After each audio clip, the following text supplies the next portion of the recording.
자, 여러분, 크립토토마토 인사를 드리고 있습니다. 오늘도 마찬가지로 바로 소식들로 뛰어 들어가 보도록 하겠는데요.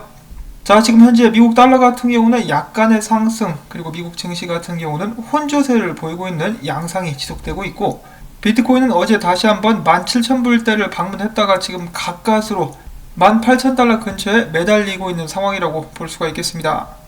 자, 오늘 첫 번째 소식은 최근에 그닥 강한 모습을 보여주고 있지는 못한 체인링크 관련된 정보인데요.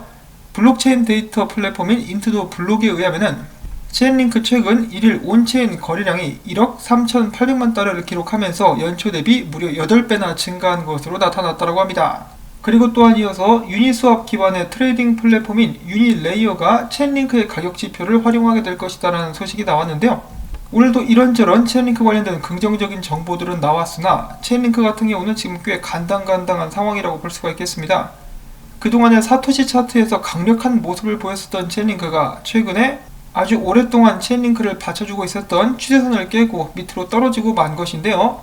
지금 이 자리에서 반등하지 않으면 여기까지 추가적으로 사토시 차트상 20% 하락을 맞이하게 될 수도 있다고 합니다. 자, 과연 링크 해병대는 기운이 다 빠져버린 것일까요? 여기에 강력한 지지선이 있기 때문에 떨어진다 할지라도 여기서 받고 반등하게 될 가능성이 있지 않을까라는 생각을 해보고, 자, 그 다음엔 스텔라 루멘에 관련된 긍정적인 소식이 어제 나왔었죠. 독일의 유서 깊은 은행, 1754년도에 설립된 독일 폰데어 하이트 은행과 블록체인 금융기업인 비트본드가 공동으로 스텔라 네트워크 상에서 유료화 패그가 된 스테이블코인 EURB를 발행한다라고 발표를 했습니다. 이처럼 대형은행이 스텔라 네트워크에서 직접 스테이블코인을 발행하는 것은 이번이 첫 사례라고 하는데요. 내년에 예정되어 있는 USDC 발행도 그렇고 스테이블코인들을 발행하는 데 있어서 좋은 성과를 거두고 있는 스텔라 루멘이라고 볼 수가 있겠고, 그 다음엔 마찬가지로 USDC가 발행될 알고랜드 블록체인 역시 캐나다 달러 스테이블코인을 지원하게 될 것이라고 합니다. 지원하게 되는 스테이블코인의 이름은 QCAD가 될 것이라고 하네요. 자, 그 다음엔 간만에 에이다 관련된 정보입니다. 에이다가 디파이 본격 진출을 위해서 본들리 파이낸스와 파트너십을 맺었다라고 합니다. 본들리 파이낸스는 P2P 암호화폐 거래소고요. 원래 얘네들은 폴카닷 상에서 운영이 되고 있었는데 이번에 칼다노로 이주하게 될 것이라고 합니다. 본들리는 칼다노가 추진하는 최초의 디파이 프로젝트가 될 것인데요. 이를 기점으로 그들은 디파이 시장 진출에 본격적으로 박차를 가하게 될 것으로 보여지고 있습니다. 자, 그 다음엔 국제 암호화폐 거래 플랫폼 크립토닷컴에서 파일코인 입출금을 지원하게 되었다는 소식이 나왔고요. 그리고 이어서 크립토닷컴 거래소에서는 진리카 50% 할인 행사를 한다고 합니다. 여기에 참여하기 위해서는 거래소 코인인 CRO를 스테이킹하고 지난 30일 동안 거래량이 최소 5,000달러 이상 되어야 된다고 합니다. 관심 있으신 분들께서는 제가 링크를 남겨드릴 테니까 참고를 해주시면 좋을 것 같고요. 자, 그 다음엔 리얼비전TV의 라울팔, 골드만삭스의 임원 출신으로서 비트코인의 열렬한 지지자이기도 한 그는 이더리움에 대해서 최근에 이더리움이 10년 안에 비트코인의 시가총액을 넘을 수도 있다, 쉽게 이야기하자면 이더리움이 슈퍼떡상하게 될 수 있다라고 이야기를 한 것인데요. 그것에 대한 근거로서 그는 이렇게 이야기를 합니다. 비트코인 같은 경우 결제 등 기능보다는 가치 저장 수단으로서 인정을 받고 있는 것이 사실인데, 이더리움을 봐라, 이 다양한 자산이 이더리움에서 토큰화 거래될 수 있도록 지원하는 등 기능이 보다 다양하다, 유틸리티적인 면에서 훨씬 더 뛰어나다라고 이야기를 하고 있는 것이겠죠. 한편 그레이스케일 같은 경우도 그 전부터 이더리움이 비트코인과 대등한 수준의 자산 역량을 발휘하기 시작했다라고 강조를 한 바도 있습니다. 자, 그리고 이어서 캐나다에서 비트코인 ETP 상품을 출시했었던 3IQ가 이번에는 이더리움 ETP를 캐나다 증권거래소에서 거래하기 시작했다라고 합니다. 조만간에 더 많은 기관들이 비트코인에 투자를 했었던 것처럼 이더리움에도 투자를 하게 되지 않을까라는 기대감을 한번 가져보도록 하겠고요. 자, 그 다음엔 러시아에서 이제 웃기지도 않은 소식이 나와가지고 여러분들께 소개를 해드리는데, 이 푸틴이가 러시아 공직자들, 그리고 공직자들의 아내, 공직자들의 자녀들, 그리고 공직자가 되고 싶은 사람들에게 모두 디지털 자산 보유 현황을 보고하도록 지시했다고 합니다. 뭔 남의 일에 이렇게 관심이 많은지, 갖고 싶으면 너도 사든가. 자, 그 다음에는 비트코인 소식들로 넘어가 보도록 하겠는데요. 최근에 타일러 윙클보스가 인터뷰에서 이렇게 이야기를 했습니다. 지금 랠리 같은 경우는 조용히 비트코인을 매수하고 있는 기관들, 특히 가장 똑똑한 사람들이 주도하고 있는 것이기 때문에 3년 전 거품 랠리보다 훨씬 더 강력하다라고 이야기를 했다고 합니다. 한마디로 포모가 아니다라고 이야기를 하는 것인데요. 자, 과연 이번 비트코인 조정이 어디까지 오게 될 수 있을지 모르겠습니다만은 일단 조정을 마치게 되고 나면은 더욱더 강력한 상승이 예상이 되는 것이 사실이죠. 자, 그 다음에는 암호화폐 분석업체 롱해시에서 이야기합니다. 그레이스케일 비트코인 신탁 프리미엄이 31%에서 23%로 돌아가면서 과열된 투심이 원래 자리로 돌아가고 있다라고 이야기를 했다라고 하는데요. 23% 프리미엄도 아직도 과열된 상태가 아닌가 싶은데 일단 비트코인 조정과 함께 열기가 약간씩 사그라드는 것 같다는 생각은 듭니다. 그런데도 불구하고 그레이스케일 최근에 비트코인 1007개를 추가로 매입을 했고요. 한편 비트코인의 모든 것을 몰빵하고 있는 마이크로 스토리지 같은 경우는 이번에 그들이 비트코인 구입 자금 마련을 위해서 진행한 전환사채 모금 규모가 당초 알려진 금액보다 더욱더 많은 6억 5천 달러를 기록했다고 합니다. 자, 근데 한 가지 흥미로운 것은 전환사채 매입에 누가 참여했는지는 밝혀지지 않았다라고 하는데요. 당연히 이 돈 가지고 이제 비트코인 매입을 하게 될 텐데 바로 하게 될지 언제쯤 하게 될지 한번 지켜보도록 하겠습니다. 자, 그 다음에는 여러분들도 이미 많이 들어보셨을 법한 그런 이야기인데요. 블록파이 CEO가 다시 한번 이야기하기를 밀레니얼 세대가 비트코인 보급화 촉진에 기여하게 될 것이라는 이야기를 한 것인데 그는 추가로 덧붙이기를 밀레니얼 세대들은 학자금 대출, 저임금, 저축 부족 등의 문제에 시달리고 있다. 그들은 비트코인을 비롯한 암호화폐를 통해서 자신의 재무 구조를 개선하려 할 것이라고 밝힌 것이지만은 자, 일단 여기서 이 사람이 언급을 했다시피 많은 사람들이 빚에 시달리고 있습니다.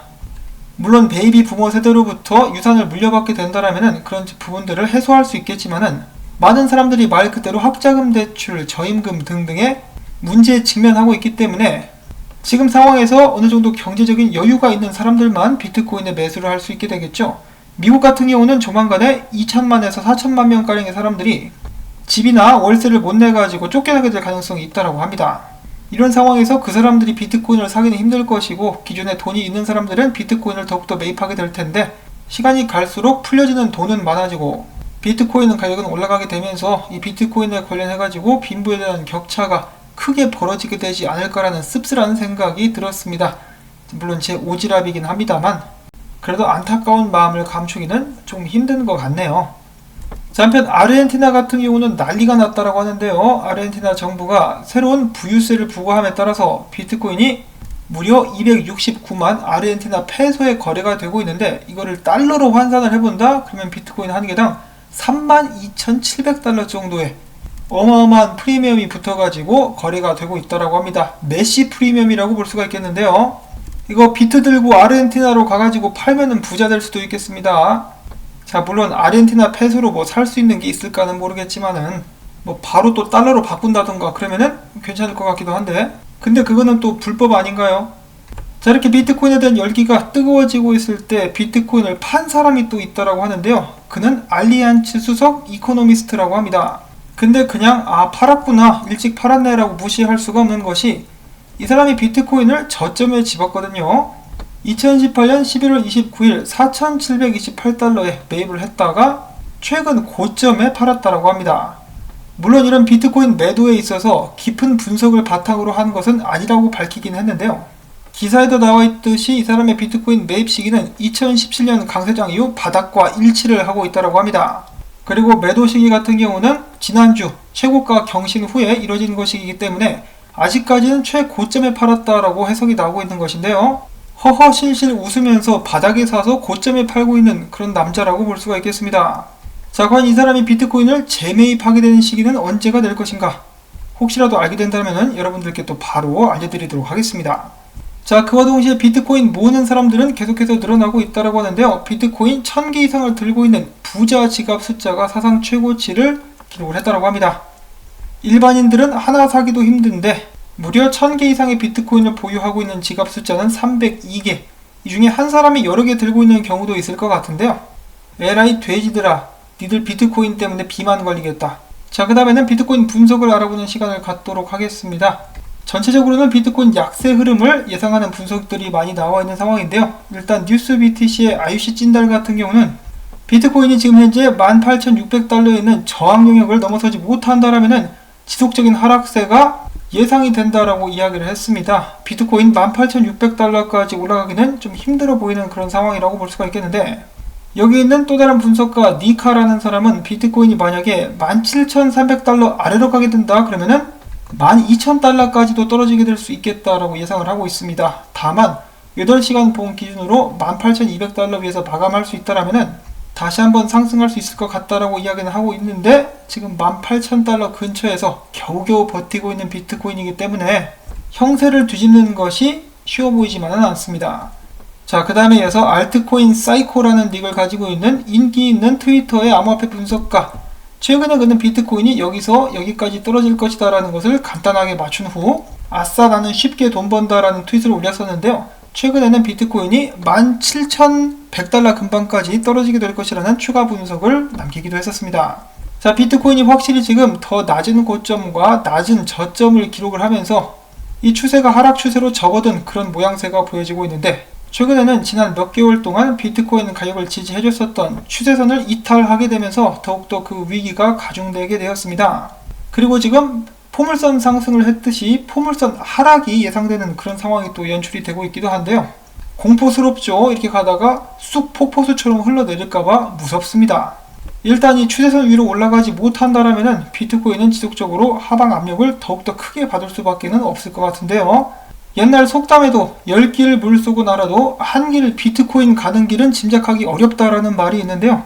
최근에 많이 힘이 빠진 비트코인은 과연 이대로 화장실로 달려가게 될 것인지, 아니면은 뭔가 어마어마한 소식이 나오게 되면서 형세를 역전시킬 수 있을 것인지 한번 지켜보도록 하겠는데, 한 가지 놀라운 것은 이러한 약세 속에서도 정말 수많은 사람들이 비트코인의 추가적인 상승을 예상을 하고 있는 것 같습니다. 심리 상태가 아직도 극단적 탐욕에 머물고 있는 상황인데요.